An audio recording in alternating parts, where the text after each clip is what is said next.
Directive Principle of State Policy, reference M. Lakshmikant by S.P. Singh।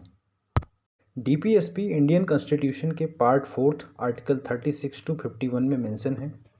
जब central government या state government कोई law form करते हैं तो डीपीएसपी एक सेट ऑफ गाइडलाइंस प्रोवाइड करते हैं जिससे वो particular law public welfare oriented होना चाहिए। डीपीएसपी का कॉन्सेप्ट आयरलैंड के कॉन्स्टिट्यूशन से बोरो किया गया है। DPSP non justiciable in nature है, मतलब अगर किसी एक्ट को फॉर्म करते समय डीपीएसपी का वायलेशन हो रहा है तो इंडिविजुअल या ग्रुप कोर्ट को अप्रोच नहीं कर सकता है। बी आर अम्बेडकर ने डीपीएसपी को नोवेल फीचर कहा है। Features of the directive principle of state policy. Non justiciability. अगर हम डीपीएसपी की फंडामेंटल राइट्स से कंपैरिजन करें तो फंडामेंटल राइट्स इन्फोर्सेबल हैं जबकि डीपीएसपी नॉन इन्फोर्सेबल हैं। मींस अगर किसी एक्ट या लॉ के तहत डीपीएसपी का वायलेशन होता है तो इंडिविजुअल या ग्रुप कोर्ट को अप्रोच नहीं कर सकता है, जबकि किसी एक्ट या लॉ के तहत फंडामेंटल राइट्स का वायलेशन होता है तो इंडिविजुअल या ग्रुप कोर्ट को अप्रोच कर सकता है और कोर्ट उस एक्ट को नल एंड वाइड डिक्लेयर कर सकता है। Dynamic and evolving. Second feature, DPSP dynamic in nature है क्योंकि डीपीएसपी का ओरिएंटेशन सोसाइटी वेलफेयर है और society day by day change हो रही है, जिसके अकॉर्डिंग डीपीएसपी का ओरिएंटेशन भी डे बाय डे चेंज हो रहा है। डीपीएसपी का मेन एम वेलफेयर स्टेट को प्रमोट करना है, इसलिए DPSP justice, equality and fraternity पे हमेशा फोकस करता है। डीपीएसपी का एम स्टेट को गाइडेंस देना है जिससे state social and economical goal को अचीव कर सके। डीपीएसपी का objective social justice, economic welfare तथा overall development of the nation को प्रमोट करना होता है। Another feature, balance between the fundamental rights and fundamental duty. Fundamental rights का मेन फोकस इंडिविजुअल की लिबर्टी को प्रोटेक्ट करना है, जबकि डीपीएसपी स्टेट के वेलफेयर ओरिएंटेड है। डीपीएसपी सोसाइटी के कलेक्टिव वेलफेयर को इंडिविजुअल के पर्सनल इंटरेस्ट से ऊपर रखते हैं। Integral to the constitutional scheme. DPSP Indian constitution का इंटीग्रल पार्ट है जो कि सोशियो इकोनॉमिक आइडियल्स को रिफ्लेक्ट करता है। साथ ही साथ यह जस्ट और आइडियल सोसाइटी के इस्टेब्लिशमेंट के लिए बहुत ही इसेंशियल है। डीपीएसपी गुड गवर्नेंस को प्रमोट करते हैं। गुड गवर्नेंस में इंक्लूड ट्रांसपेरेंसी, अकाउंटेबिलिटी तथा efficient function of public institution involve है। कॉन्स्टिट्यूशन में डीपीएसपी का कोई क्लासिफिकेशन मेंशन नहीं है, मगर उनके कंटेंट और उनके डायरेक्शन के बेसिस पे हम इन्हें 3 कैटेगरी में बांट सकते हैं। First socialistic principle, second Gandhian principle, third liberal intellectual principle. Socialistic principle. Socialistic principle के अंतर्गत आने वाले आर्टिकल्स में आर्टिकल 38 है।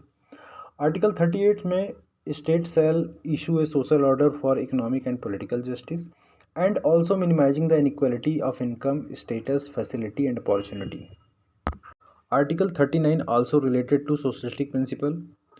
In Article 39, state policy related to adequate means of livelihood, ownership and control of the material resource, avoid concentration of the wealth in a few hands, equal pay for equal work for both men and women.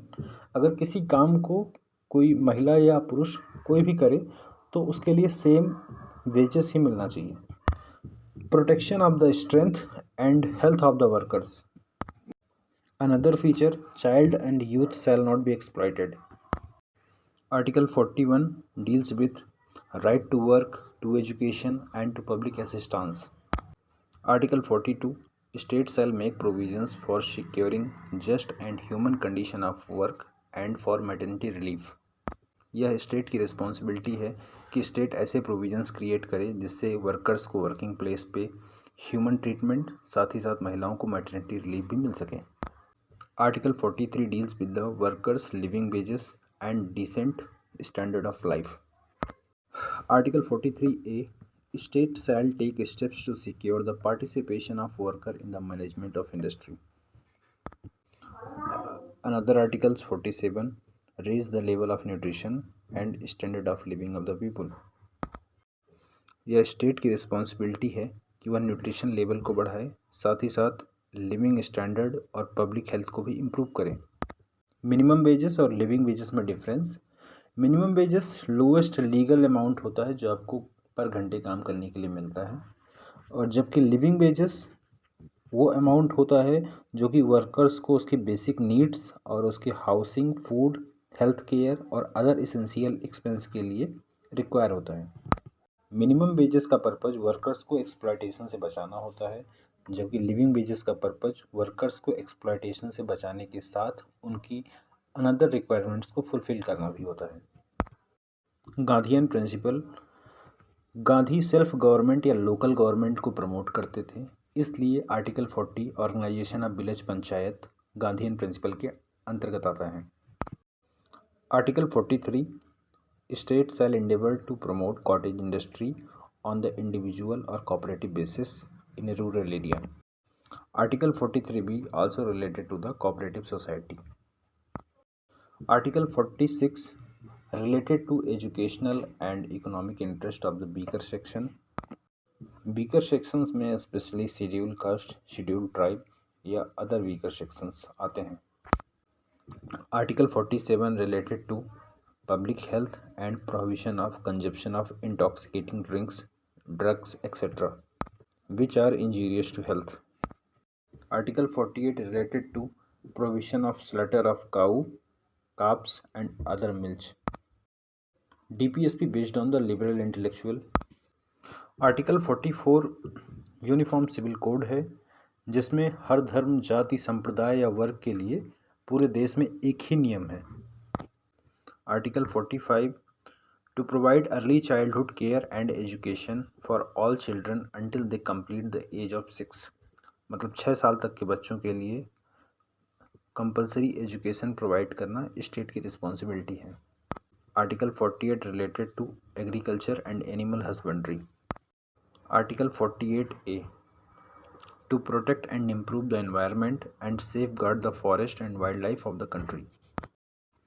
Article 49 State shall protect every monuments or places of artistic or heroistic interest. यह state की responsibility है कि अगर कोई monuments या place कला या स्वतंत्रता सेनानियों के इंटरेस्ट के हिसाब से इम्पोर्टेंट है तो उसको प्रोटेक्ट करना है। Article 50 deals with separation of judiciary from executive, and article 51 related to international peace and security, foster respect for international law and treaty obligations, encourage settlement of international disputes by arbitration.